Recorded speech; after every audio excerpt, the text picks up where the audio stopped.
Lucas, capítulo 10, a partir do versículo 25. Texto bastante conhecido. Os irmãos de casa também podem tomar essa palavra, tá? Se assente aí na sua casa e não permita que nada na sua casa te interrompa. Capítulo 10, a partir do versículo 25, diz assim, queridos.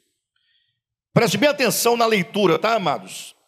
E eis que certo homem, intérprete da lei, se levantou com o intuito de pôr Jesus à prova e disse-lhe: Mestre, que farei para herdar a vida eterna? Então Jesus lhe perguntou: o que está escrito na lei? Como interpretas? Então, a isto ele respondeu: amarás o Senhor teu Deus de todo o teu coração, de toda a tua alma, de todas as tuas forças, de todo o teu entendimento, e amarás o teu próximo como a ti mesmo. Então Jesus lhe disse: respondeste corretamente, faze isto e viverá. Olhe para o seu irmão e diga para ele: faze isso e viverás. Mas vamos fazer outra dinâmica. Pergunte para o irmão que está ao seu lado: o que eu devo fazer para herdar a vida eterna? Se você não quiser perguntar para ninguém, porque você é um pouco tímido, constrangido, pergunte para você mesmo. E já que o teu irmão te fez uma pergunta, então responda para ele. Diga assim para ele: o que está escrito na lei? Pergunta. Aí você pode responder: amarás o Senhor teu Deus de todo o teu coração, de toda a tua alma, com todo o teu entendimento, e amarás o teu próximo como a ti mesmo. Aí você pode dizer: faze isto, faça assim e viverás. Versículo seguinte, versículo 28. Então, versículo 29. Ele, no caso, o intérprete da lei, porém, querendo justificar-se, perguntou a Jesus: quem é o meu próximo? Amém, queridos? Vamos lá. Amados, essa mensagem que hoje eu quero compartilhar com vocês a partir desse texto, me surgiu na quarta-feira, dia 7 de setembro, a partir da reflexão que eu tive de alguns acontecimentos que tiveram lugar no sepultamento do meu sogro, Joaquim Siqueira.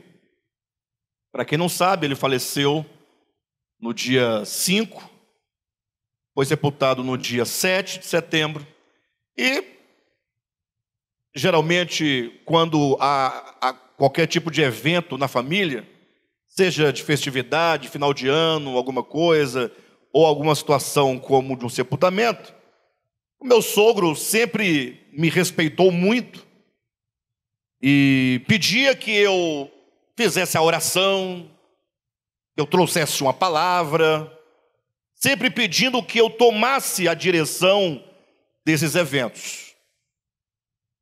Ou seja, era como se ele me considerasse, eu fosse considerado pastor da família. Aquele respeito que se tem. Pronto, aconteceu que ele faleceu e eu me preparei para fazer a condução do sepultamento, né? Chegando lá, tinha um pastor que era pastor da igreja onde meu sogro congregava. Meu sogro era da igreja adventista da Reforma. E lá estava o pastor dele, e logo então o chamei e disse: olha, pastor, eu vou fazer aqui o procedimento inicial, vamos cantar algumas canções, eu vou ministrar uma pequena palavra, mas logo eu passo para o senhor, para que o senhor faça a condução, em respeito, né? É o pastor da igreja onde ele congregava, então passei para ele essa parte. Fiz a primeira parte, passei em seguida para o pastor, e daí não somente o pastor falou, mas outras pessoas também tiveram o momento de fala ali naquela situação, e alguma coisa me incomodou profundamente. Alguma coisa me incomodou. Por quê? Porque no momento daquele tão solene, momento em que as pessoas se reúnem, geralmente tem pessoas que se veem somente em sepultamentos, não é? Só se encontram pessoas da família naquele momento, tal. E de repente eu ouvindo alguns discursos que diziam mais ou menos assim: não porque nós, os cristãos, não porque vocês que não são cristãos, não porque nós que temos Deus, não é porque vocês aí que não têm Deus. Aquele jogo de nós temos Deus, vocês não têm Deus, nós somos cristãos, vocês não são cristãos.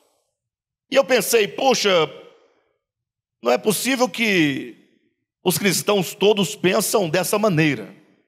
E refletindo sobre isso, cheguei à conclusão de que, de fato, esse é um pensamento que está radicado na mente da maioria dos cristãos, sobretudo dos cristãos evangélicos.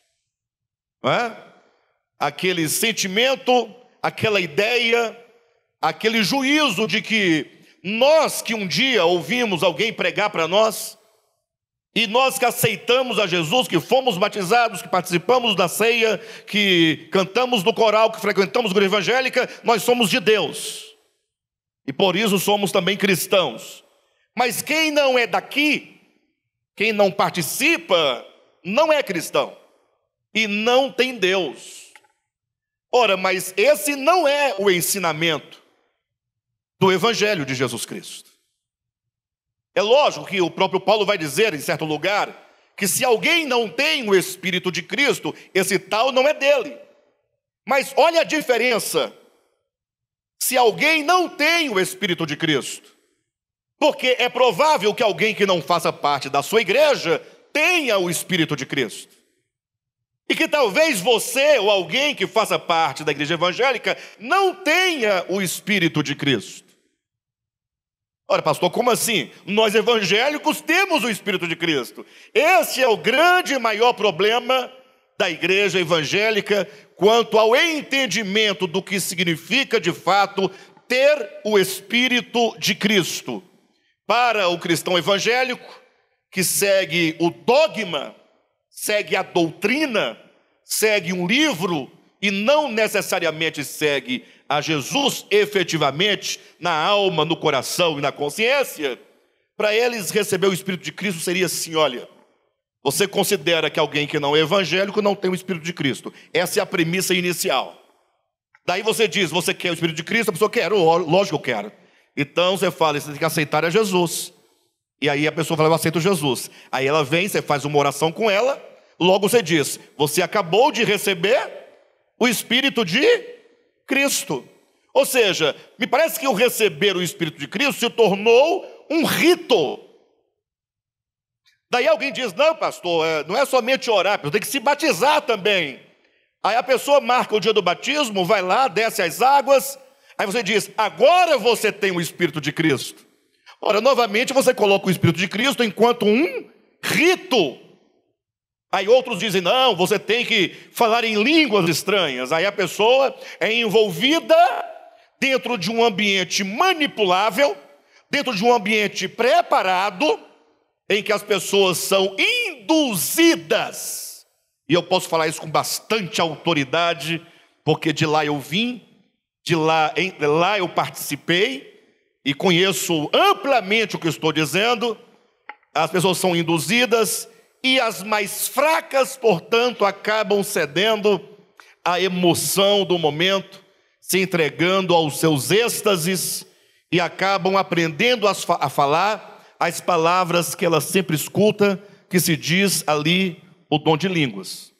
Não quero debater dom de línguas, porque a Bíblia fala do dom de línguas. Estou fazendo referência apenas a um certo rito, que uma vez cumprido você diz, agora você tem o Espírito de Cristo. De modo geral, todos os cristãos julgam dizendo, nós temos o Espírito de Cristo. E quem não é crente não tem o Espírito de Cristo. Essa é a premissa final. E é possível que, se tiver algum teólogo assistindo a essa live, ou que posteriormente venha a assistir, possa dizer: o Alexandre está mesmo apostatado, porque ele está negando os fundamentos básicos: aceitar Jesus, ser batizado com o Espírito Santo. E agora ele está dizendo que quem não faz esse rito pode ser que tenha o Espírito de Cristo, e quem passou por esse rito pode ser que não tenha o Espírito de Cristo. Ora, é porque a medida e a régua com que o cristianismo evangelical está medindo para poder saber se uma pessoa tem ou não tem o Espírito de Cristo é a medida do rito, é a medida de algum procedimento externo e religioso e manipulado por um pastor, por um bispo, por uma suposta autoridade de Deus aqui na terra, que te faz participante dessa graça divina.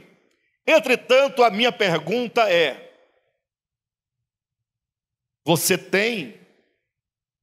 participa do Espírito de Cristo? Pare um pouco para você refletir na expressão de Paulo. Salvo engano, está em Romanos capítulo 8. Se alguém não tem o Espírito de Cristo, esse tal não é dele.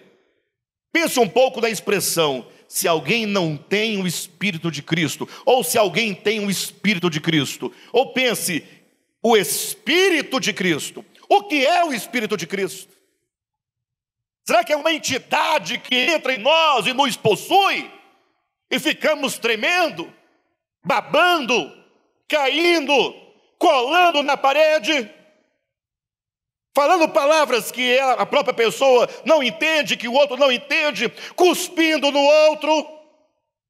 É isso que é o Espírito de Cristo? Ciscar para trás como uma galinha tonta? Não, não é piada nem afronta, eu estou perguntando. Eu só quero que você me dê uma resposta. Porque se alguém começar a rodopiar, dizendo: eu tenho o Espírito de Cristo, eu pensar: é assim que é o Espírito de Cristo? Quer dizer que quem tiver vai fazer isso aí? Me mostre onde você encontra isso nas Escrituras. Espírito de Cristo é uma entidade que você diz que recebeu, mas você nunca a sentiu, nunca a percebeu e que nunca se manifestou? Porque tem o problema de você falar: eu recebi, mas te disseram e você acreditou que você recebeu. Mas e agora? Não, eu recebi, o pastor disse que eu recebi, tá, mas e cadê? Seu incrédulo, está aqui? Onde? Outros falam: não, tem que se manifestar. Então manifesta. Aí roda, cai, pula, salta, quebra a cadeira, cola na parede, dá tapa na cara do outro sem ver. Sai correndo na igreja, pulando igual um prego. Vejam, em nome de Jesus. Por que nós achamos que nós somos salvos e que o outro não é?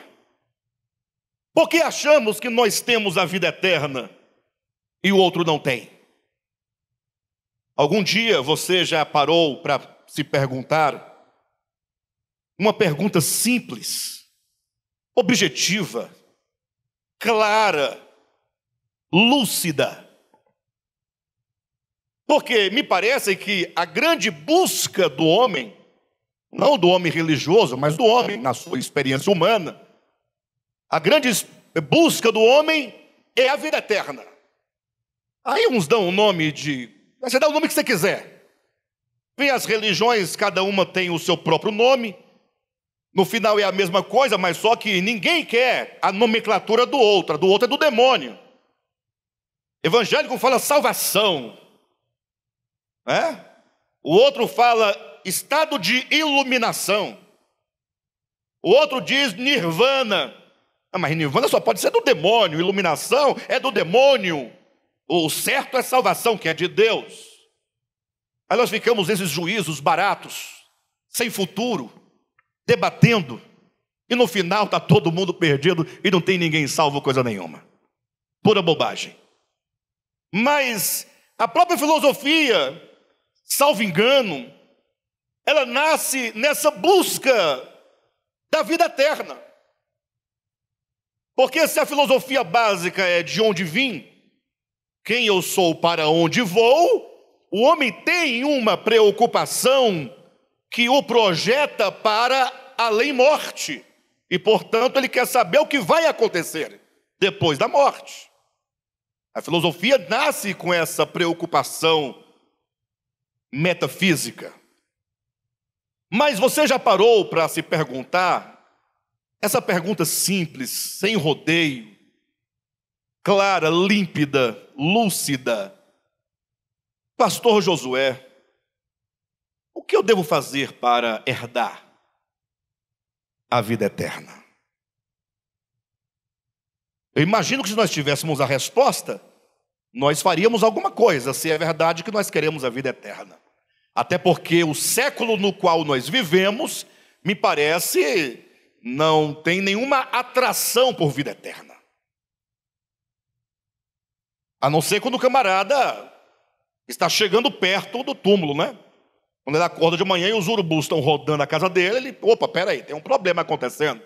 Onde é que eu vou passar a vida eterna? Aí ele começa a se preocupar. Mas se não tiver nenhum urubu na cerca, olhando para a casa dele, nenhuma coruja piando, nenhum cachorro uivando, ele não se lembra dessas coisas. Mas eu considere comigo esta noite esse registro, esse fato, quando estando Jesus num dado lugar, diz que aproximou-se de Jesus um intérprete da lei. Na Bíblia Tebe se diz um legista, uma variante de um legalista, um homem da lei, um homem das letras, um homem religioso, um professor da Bíblia, de Bíblia. Só que diz que ele se aproxima de Jesus com o fim de testá-lo. Ele queria tentar confundir Jesus de alguma maneira.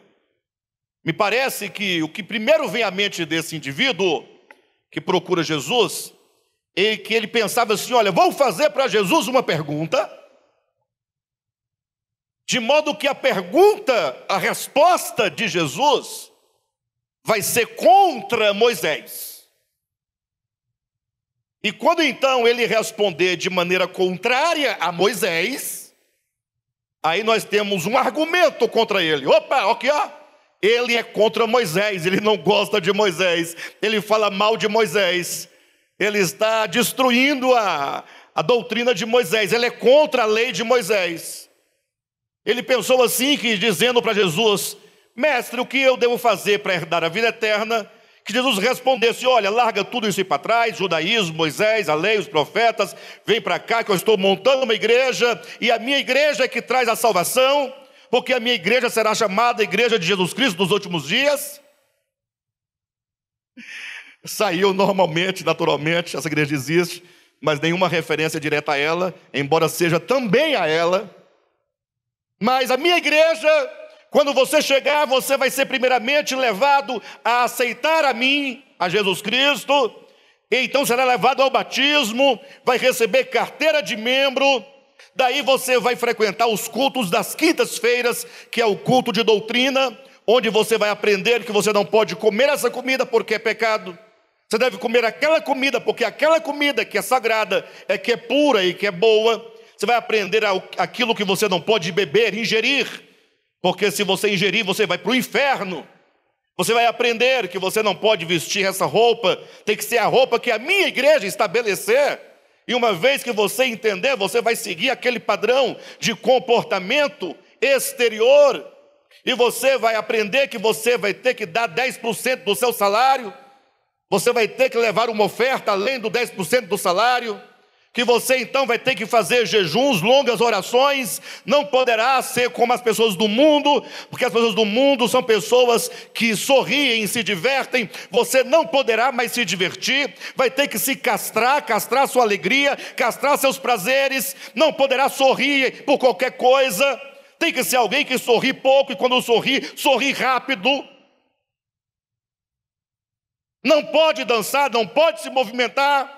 Quando se casar, tem que tomar muito cuidado onde toca, porque qualquer coisa é pecado. Não toca aqui, não toca ali, não pega aqui, não pega ali. Aquela coisa morta, aquela coisa chata,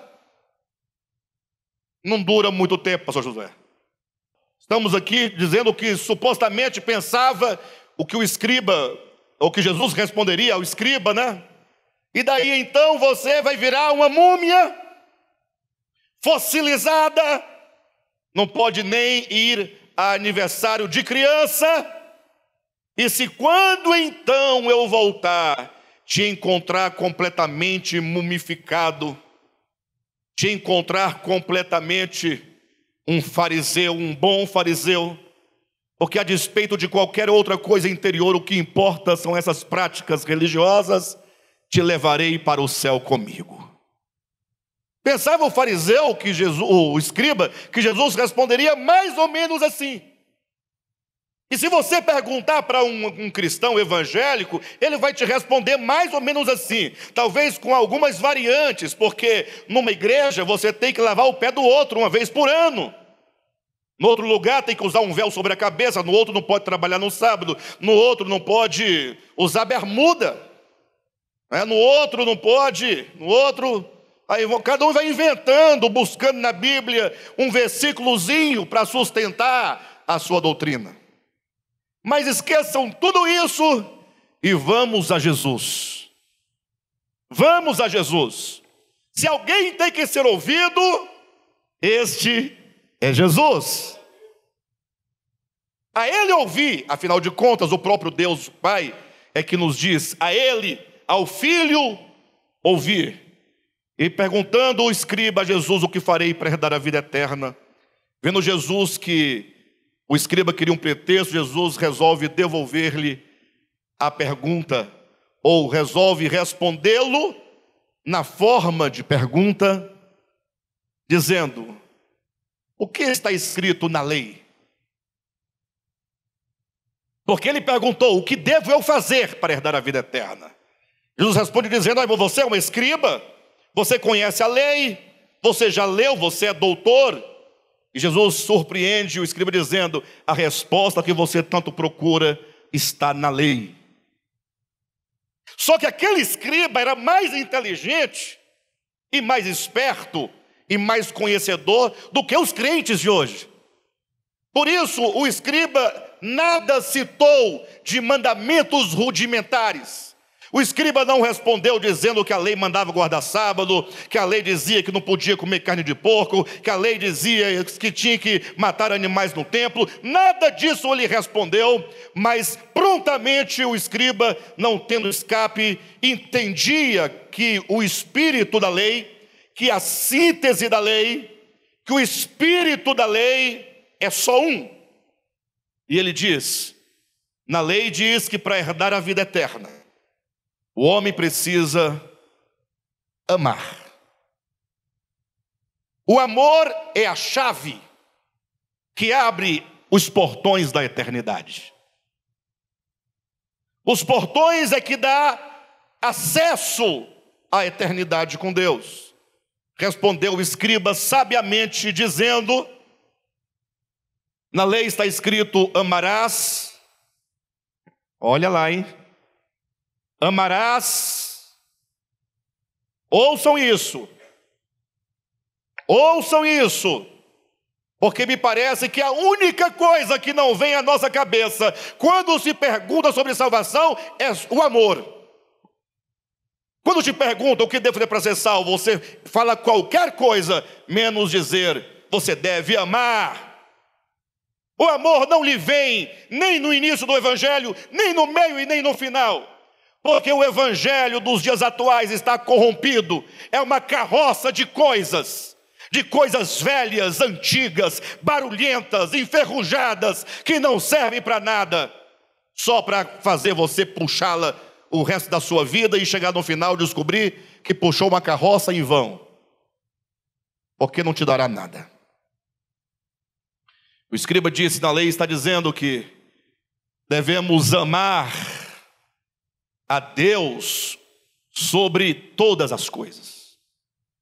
Na lei diz que Deus é a coisa mais importante, porque Ele é a causa, Ele é a origem de todas as coisas boas, e por isso você deve amar o seu princípio, amar a sua origem, amar a paternidade que você tem em Deus o Pai, tê-lo acima de todas as coisas. Porque se você ama qualquer coisa acima de Deus, você é um tonto, porque todas as coisas boas procedem dele. E sem ele você não tem nem mesmo a sua própria existência.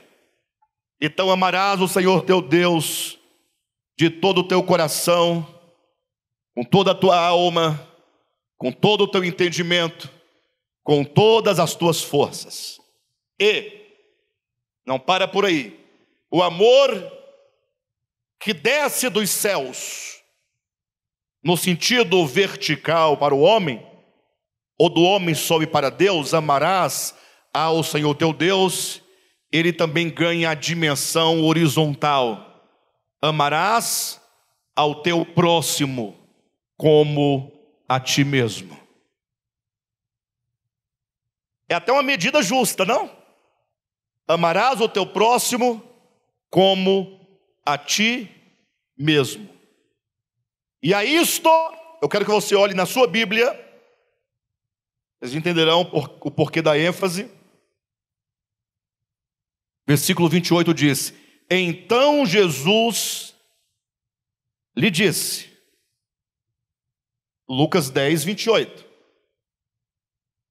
Então Jesus lhe disse, respondeste corretamente, faze isto e viverás. Permita-me fazer aqui um adendo. Eu ouvi uma certa ocasião uma explicação desse texto. Eu confesso que eu fiquei surpreso, porque, até onde, né? Nós podemos compreender um texto. Então me falou assim, olha, essa ideia de que herda-se a vida eterna por amar a Deus e ao próximo, não é para nós, igreja. Entendem? Falei, como assim? Mas ele falou, olha para o texto.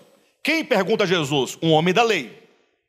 Jesus responde e diz, como? O que diz a lei. Portanto, esse princípio de que se herda a vida eterna por amar a Deus e ao próximo, só serve para o homem da lei, só serve para o judeu, não serve para a igreja. Eu falei, então tá bom, então nós não precisamos amar para sermos salvos.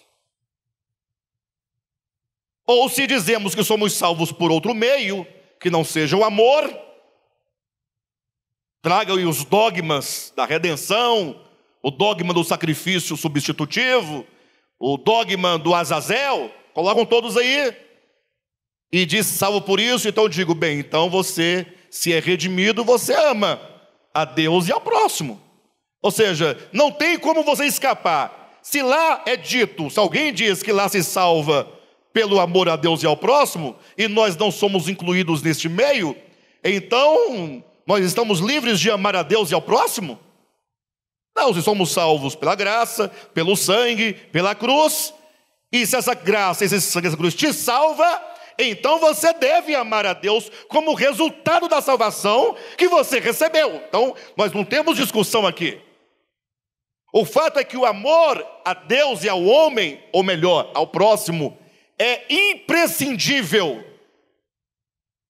Não se pode tirar do Evangelho, da verdade acerca da salvação, o amor. O amor é a síntese da lei. O amor é o próprio Deus, porque Deus é amor.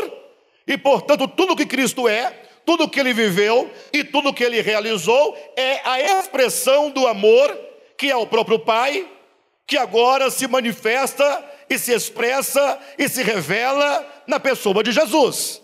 Então o amor está em tudo. Mas o escriba, quando Jesus respondeu para ele, no versículo 28, respondeste bem, faça isso e viverás.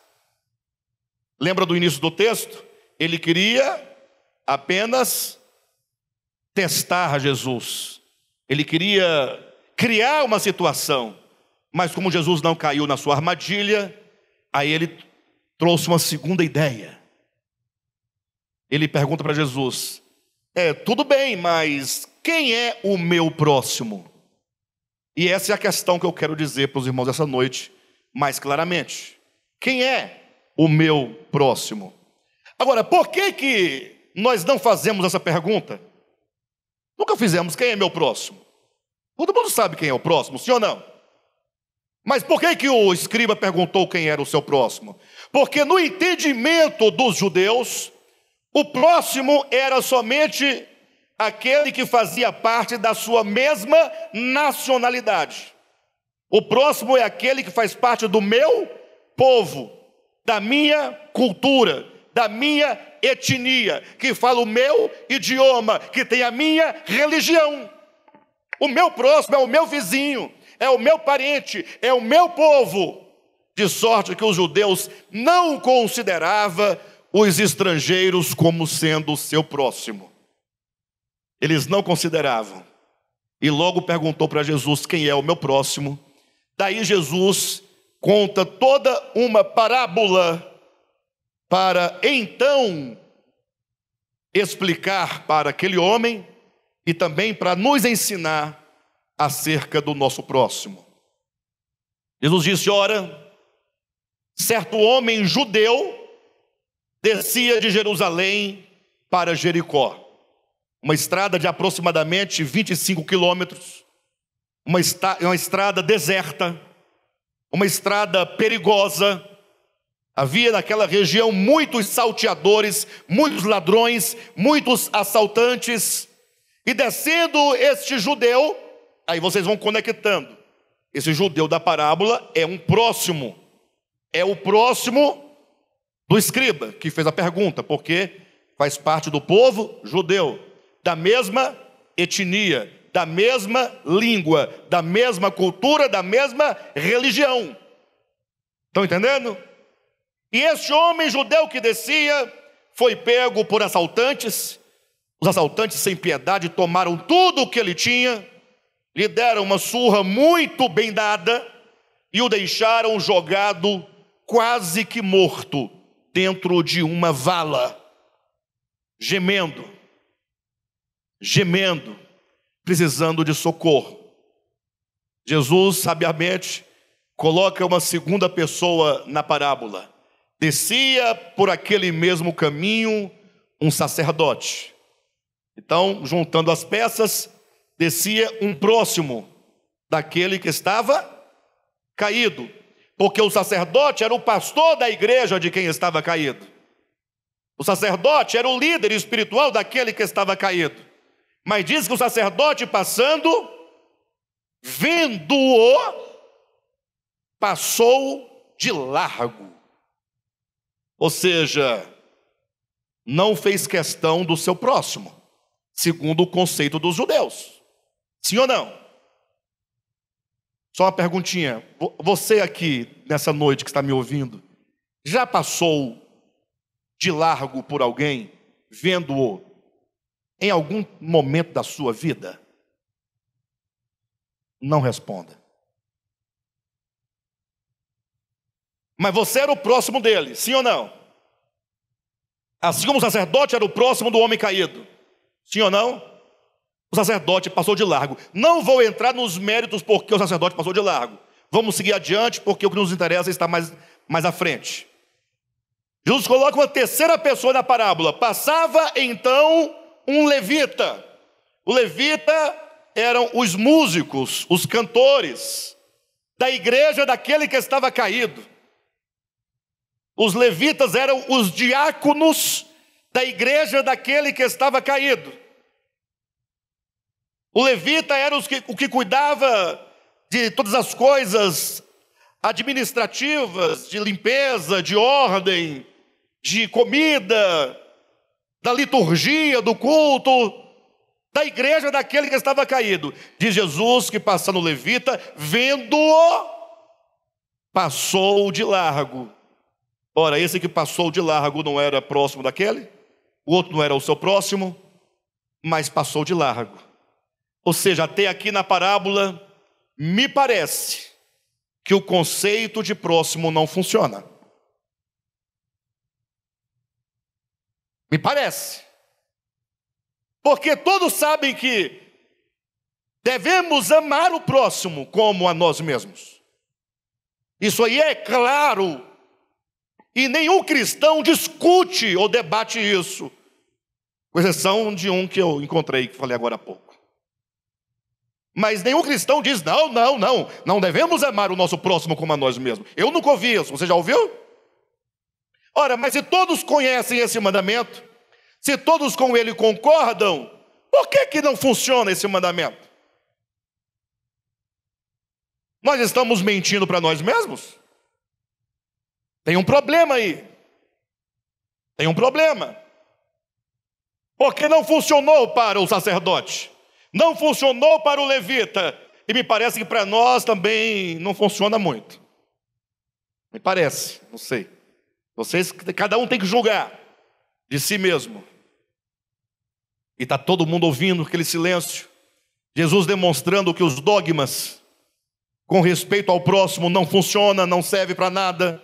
É só para você abrir a boca e esnobar e mais nada. Aí Jesus coloca um terceiro personagem na parábola, dizendo: passava entretanto pela mesma estrada um samaritano. Aí é para ofender mesmo, sabe, queridos? É para você parar e falar assim: essa parábola é profana, não deveria estar na Bíblia, porque Jesus está dizendo que o sacerdote, vendo o homem moribundo, passa de largo e, portanto, não tem vida eterna, o sacerdote. O que fazer para ter vida eterna? Amarás a Deus e ao teu próximo. O sacerdote amava o próximo, então o sacerdote não tem vida eterna. Não é o pagão, não é o macumbeiro que não tem vida eterna. No texto bíblico é o sacerdote que não tem vida eterna. Mas o sacerdote tem dogma, sacerdote tem escritura, sacerdote tem roupas, vestimentas, comidas sagradas, bebidas sagradas. Ele é um abstêmio, ele é uma múmia. Ele não sorri, mas não tem vida eterna, porque lhe falta a essência da salvação. Simples. Jesus disse: o levita é aquele que vive socado dentro da igreja, porque ele administra tudo, ele abre o local de reuniões, é ele que fecha, é ele que limpa, é ele que ajeita, é ele que toca, que canta, que prega, é aquele que está envolvido nas atividades, é aquele que torna tudo possível no culto, que prepara tudo. Quando você chega no local, está tudo certinho, não é? Transmissão ao vivo, beleza, o áudio, bacana, instrumento tudo afinado, os músicos, o back, o local limpinho, os elementos do partir do pão dispostos, tudo certinho. Esse é o levita, que recebe as pessoas na porta, que passa a oferta, que olha o carro lá fora. É aquele que faz esses serviços todos. Ora, quem faz tudo isso tem que ter vida eterna, porque o camarada vive socado dentro da igreja. Mas socado em igreja não é garantia de vida eterna. Tem que amar a Deus sobre todas as coisas e ao teu próximo como a ti mesmo. Me perdoe todos os irmãos que trabalham nessas atividades, mas se vocês que trabalham estão nessa condição, imagina o que não faz nada aqui dentro também. Fogo para ele é mais quente. Porque se o que está fazendo tudo não tem garantia, que não faz nada, piorou. Né, Josué? O que está fazendo alguma coisa, pelo menos terá o argumento de falar: estou queimando, mas fiz. E o outro: Eu estou queimando, mas não fiz. Você que se deu mal. O levita também não tem vida eterna.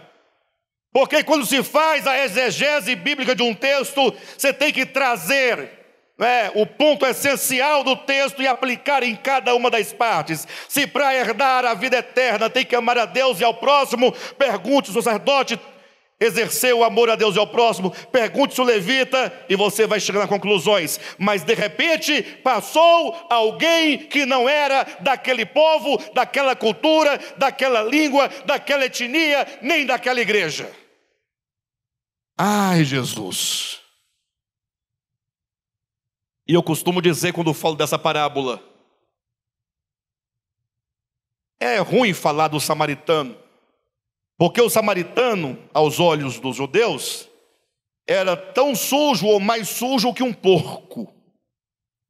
Não são palavras minhas, são palavras dos judeus. Os samaritanos eram impuros, pecadores, perversos, malignos, destituídos, condenados ao inferno.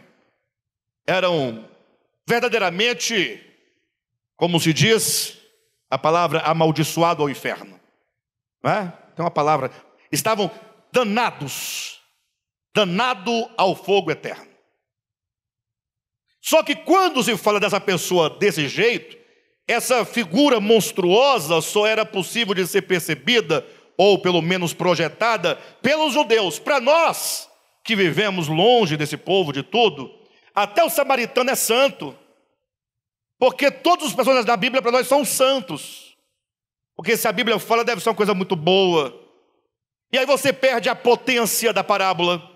Você perde a força da verdade que Jesus quer ensinar. E para você compreender, você tem que colocar no lugar do samaritano alguém que no seu tempo, no seu país, na sua cultura, segundo a sua religião, é uma pessoa fadada ao inferno, uma pessoa imprestável, uma pessoa diabólica, uma pessoa que a sua religião o condenaria certamente a passar a eternidade no lago de fogo. Quem são essas pessoas para os crentes? Lembram do início da mensagem? Quando a pessoa faz um discurso e diz: nós que somos de Deus, vocês que não têm Deus. É o discurso do sacerdote, do levita, sim ou não? Jesus coloca agora no contexto da parábola um samaritano que pode ser aqui uma mãe de santo da linha branca, que é mais forte que a linha preta.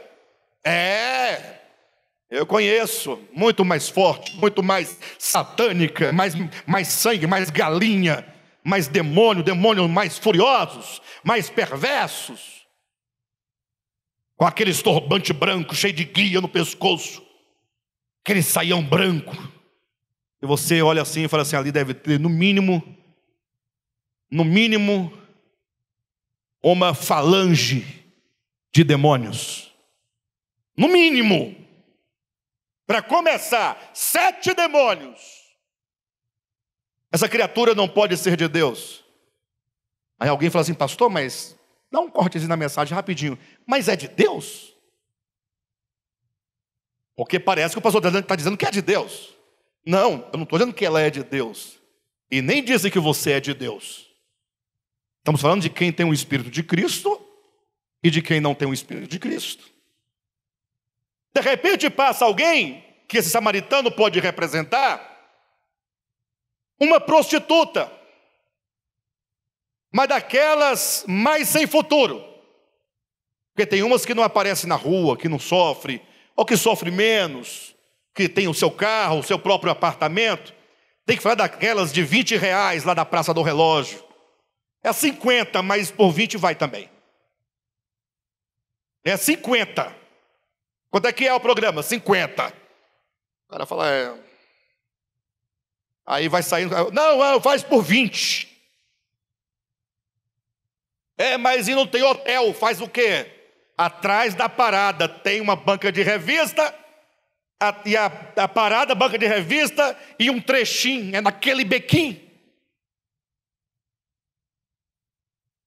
Quem vai embora para o Gama, daqui de Taguatinga Norte, passa ali por detrás da Coca-Cola, é aquela turma ali que são os samaritanos. Para quem entende o que eu estou dizendo. E tem fariseu que tem coragem de entrar num chat à altura dessa mensagem e às vezes escrever assim no comentário: olha só as conversas desse pastor. Como se essa pessoa não fosse lá na Praça do Relógio, né? Ou nunca tivesse ido.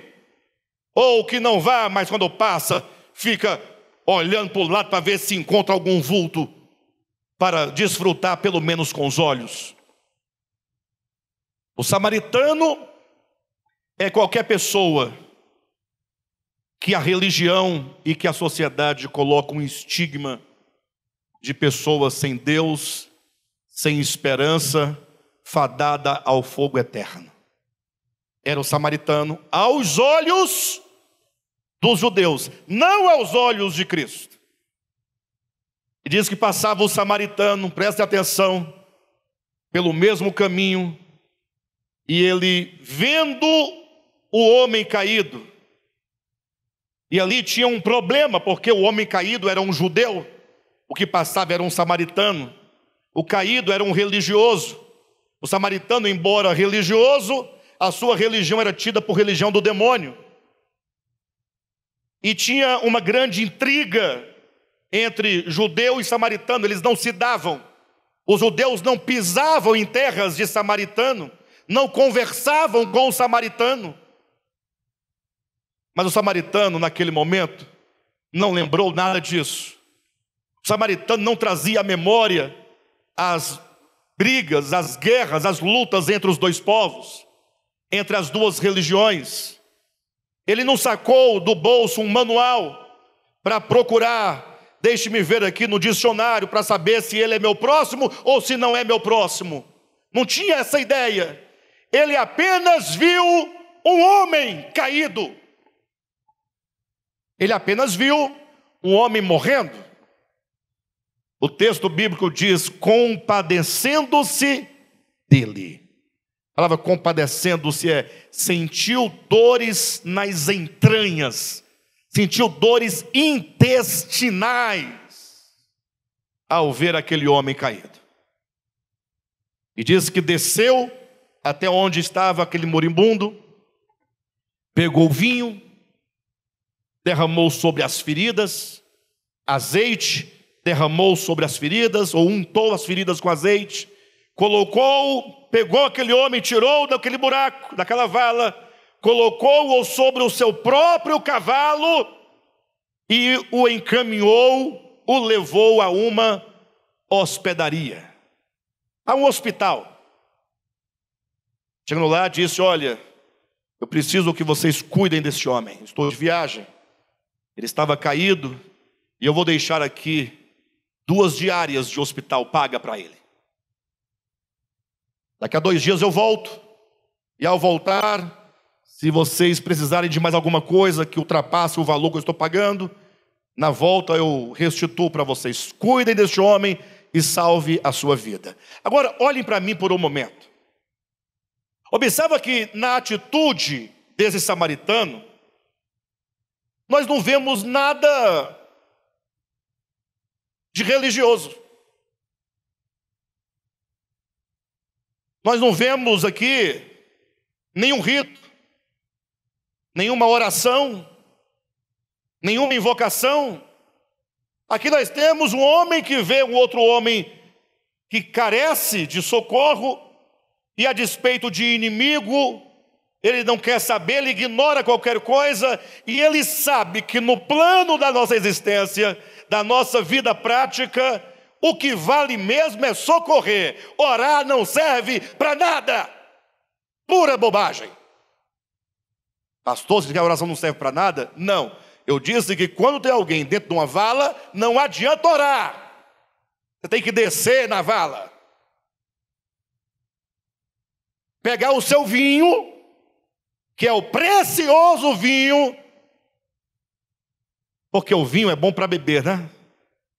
Um bom vinho, um vinho bem curtido de uvas boas. Beber. Puxa, mas se ele precisa, eu vou derramar este vinho sobre as feridas. Alguém poderia questionar: poxa, mas se fosse para ele pelo menos beber, mas derramar vinho na ferida é desperdício. Como é que você derrama algo tão precioso sobre ferida purulenta, cheia de pus? Ele derrama o vinho para curar. E ele vê que as feridas estão se ressecando, e tão logo ali o líquido do vinho secar, vai rachar e vai romper e vai doer. Ele pega o azeite e vai untando cada ferida, cada tumor. Passando eu por ali, eu diria: ô samaritano, qual que é a sua igreja? A sua igreja é uma igreja que eu gostaria de ir. E ele diria: não queira saber, porque se você é um judeu, se você é um evangélico, você não vai querer ir na minha igreja. A minha igreja para vocês, ela é impura. A minha igreja para vocês não vai para o céu. A minha igreja para vocês é do demônio. E agora, quem está na dúvida sou eu. Porque se Deus, entenda Deus, entre aspas, passa por 2 vezes diante do moribundo e nada faz, porque passou o sacerdote e passou o levita, Deus passou. São eles que têm o Espírito de Deus, não são? Se Deus passa 2 vezes e não faz nada, e vem o demônio e faz, eu não sei mais quem é Deus, nem quem é o demônio. Quem está me entendendo? Cuidado para ninguém me interpretar mal, porque as pessoas querem só uma palavra dita, recortada de um contexto, para alterar o sentido do que se diz.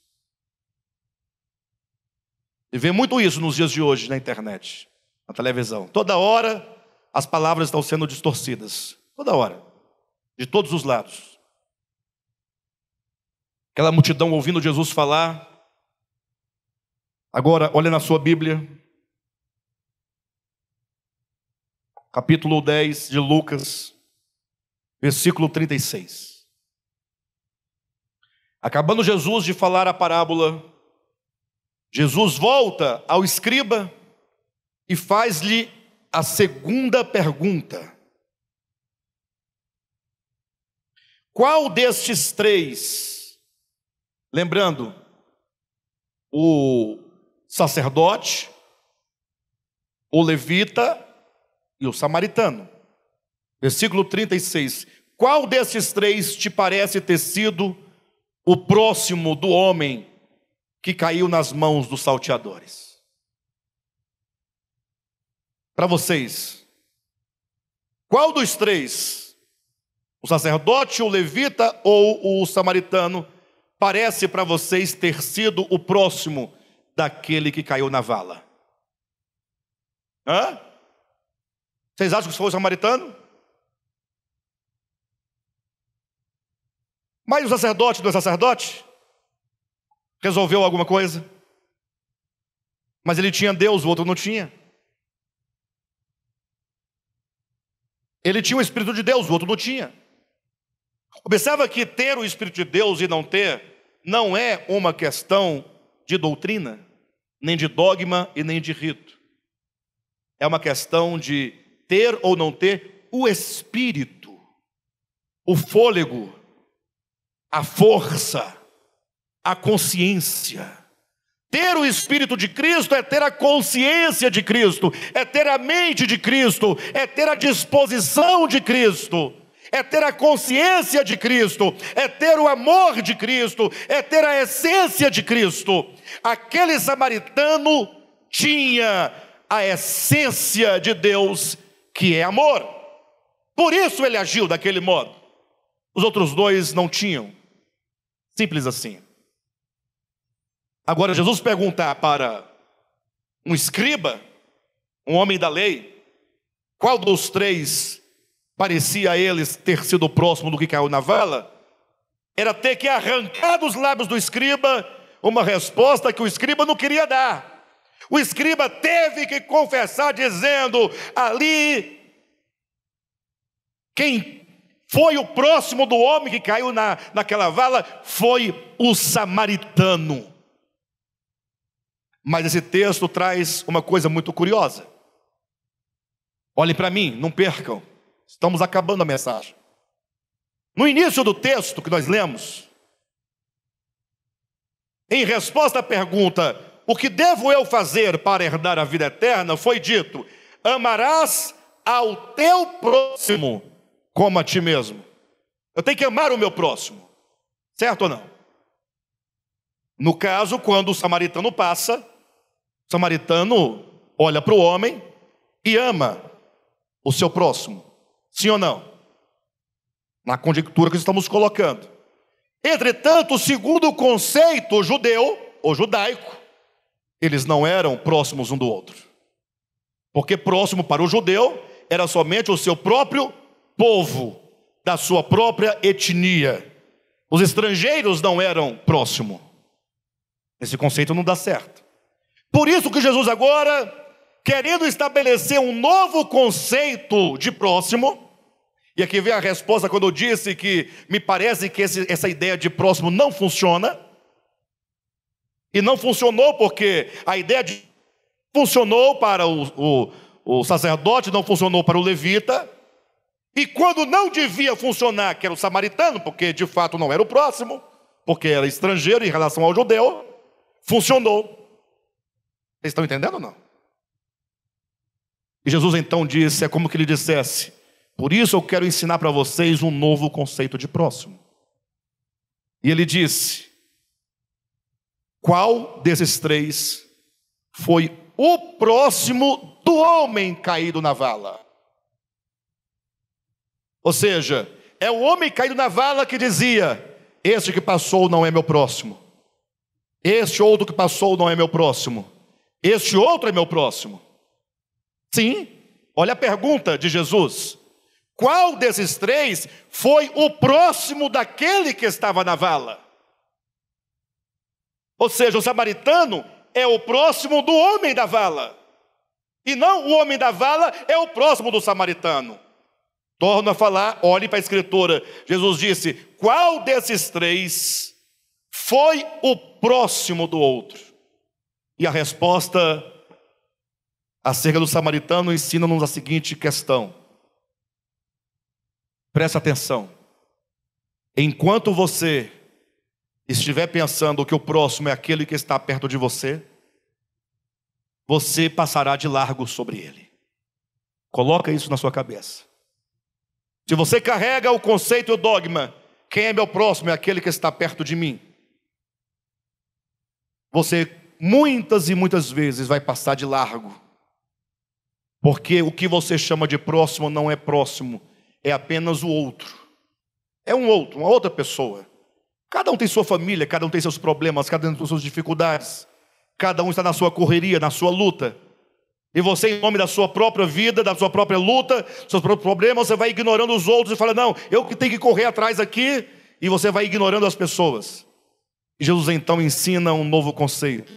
Qual dos três foi o próximo daquele que estava na vala?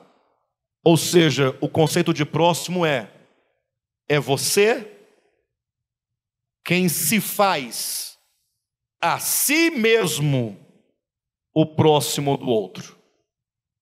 Não fique olhando e perguntando quem é o meu próximo. Diga, de quem eu me farei o próximo. Ou seja, o samaritano foi próximo de quem ele não era próximo, segundo o conceito judeu. Ao passo que o sacerdote e o levita, sendo o próximo do caído na vala, não se fizeram a si mesmos o próximo do outro. Então é como dissesse, pare de olhar para quem está ao seu lado perguntando ou se não é o seu próximo, e comece você próprio a se autodeclarar, eu serei o próximo do Cádimo, eu serei o próximo do Josué, eu quero ser o próximo da Vera, eu quero ser o próximo do Pedro, eu quero ser o próximo da Paola. Ou seja, você deve ter uma autodeterminação de se reconhecer o próximo de alguém. E se você se definir como sendo próximo de alguém, você estará sempre próximo do seu próximo. Mas enquanto você não se vê como aquele que deve se tornar o próximo, você vai ficar apenas dizendo: fulano é próximo, o outro não é meu próximo, esse é meu próximo, aquele não é meu próximo. Ou seja, o conceito de Jesus é: você deve se eleger. Eleja-se a si mesmo como o próximo do outro. Ou seja, tudo começa em você, não começa no outro. Porque enquanto começa no outro, nós não vemos. Agora, olha o desfecho dessa parábola, versículo 37. Respondeu-lhe o intérprete da lei: o que usou de misericórdia para com ele? Então lhe disse: vai e procede tu de igual modo. Isto aqui é o evangelho prático de Jesus Cristo. Evangelho límpido, sem teologias, sem dogmas, sem ritos. Pelo contrário, ele está destruindo todos os ritos, colocando em dúvida todos os dogmas e dizendo: olha, se todo esse texto aqui está para responder à pergunta: que farei eu para herdar a vida eterna? A resposta é simples: ame a Deus e a teu próximo efetivamente, conforme o samaritano amou. A pergunta que alguém faria neste momento é: entendi, pastor. Já me perguntaram isso outra vez. Tem umas 2 ou 3 perguntas que agora deveriam ser feitas e respondidas, que não dá na mensagem de hoje. Mas eu preciso pelo menos introduzir, para os irmãos saberem que nós não estamos falando algo sem o conhecimento do todo da Escritura. Uma pessoa diz assim: Alexandre, então você quer dizer que basta amar? Só isso? É só isso? Quando a pessoa pergunta: então você quer dizer que quem ama está salvo? Mas se o camarada que ama não for crente, como é que ele pode ser salvo? A pergunta não é essa. A pergunta é: como pode um salvo não amar? Essa é a pergunta. Porque quem ama é salvo. Porque só pode amar se for salvo do egoísmo, do pecado, da avareza, da maldade. Que tolice é essa, você achar que você é salvo porque você tem um dogma, tem uma Bíblia, tem uma igreja, tem um pastor, tem ritos, mas não tem Deus no coração, cuja expressão máxima é o amor. Pura tolice. Pastor, então vamos largar os dogmas, os cultos? Não, vamos transformar tudo o que nós cremos em essência de amor e de verdade. Jesus nunca nos prometeu que nós deveríamos carregar um mero livro debaixo dos braços e ficar cantando com as mãos para cima, ora afinado, ora desafinado, ora sem nem saber o que está cantando. Não, ele disse para você viver neste mundo com os pés na terra, mas com a sua consciência nos céus. Consciência nos céus, mas pés que caminham aqui nesta terra e fazem a diferença. Então, só amar? Não, amar é tudo. Alguém pode dizer assim: mas e o que fazer então?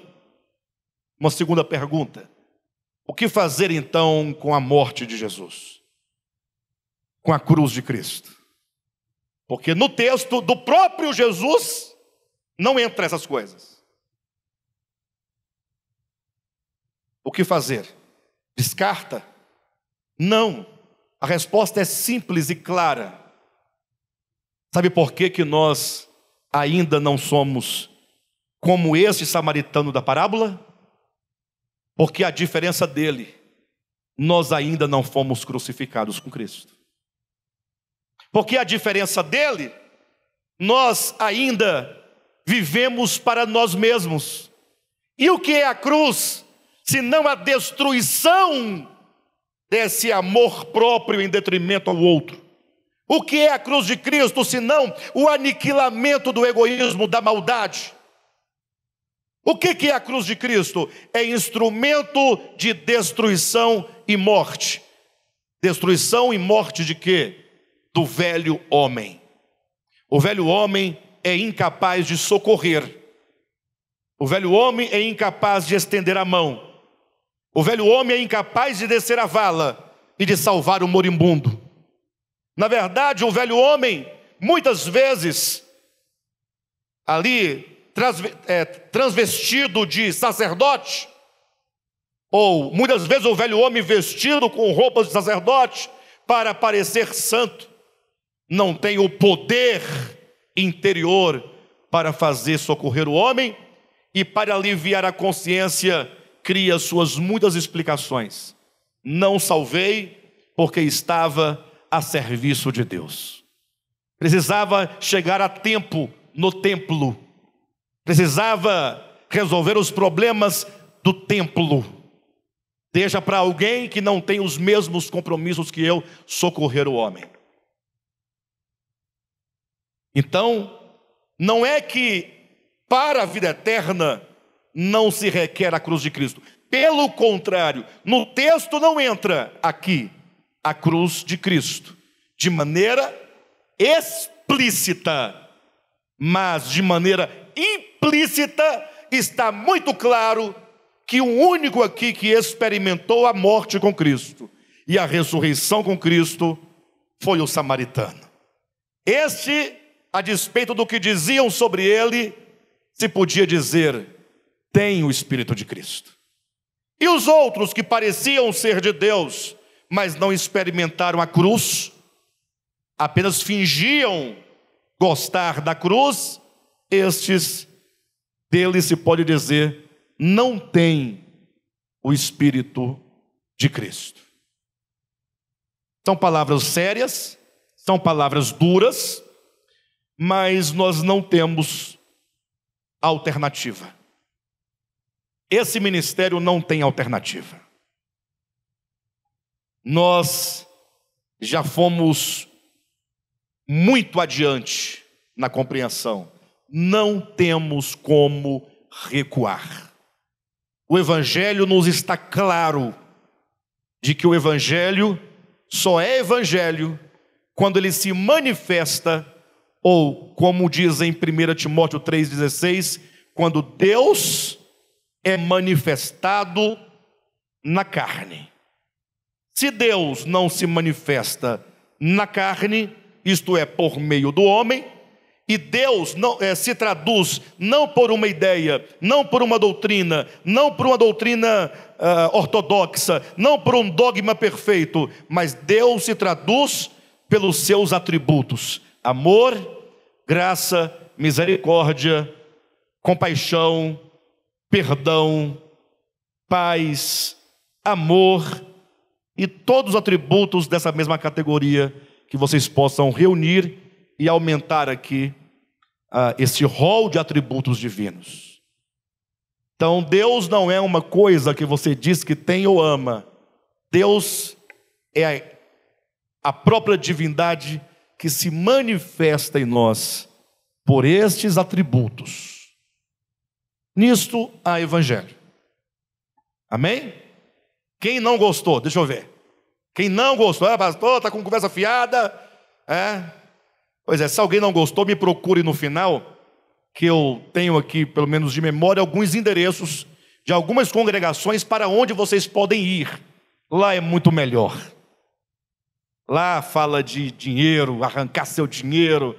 Lá te torna mais avaro. Lá te promete ganhar os reinos do mundo inteiro. Basta você se curvar diante de Satanás e adorá-lo. Tá bom? Mas se você ama essa palavra, se vê nela a verdade, eu peço que você continue prosseguindo conosco, nos incentivando, nos ajudando a levar essa palavra a outras pessoas. Amém?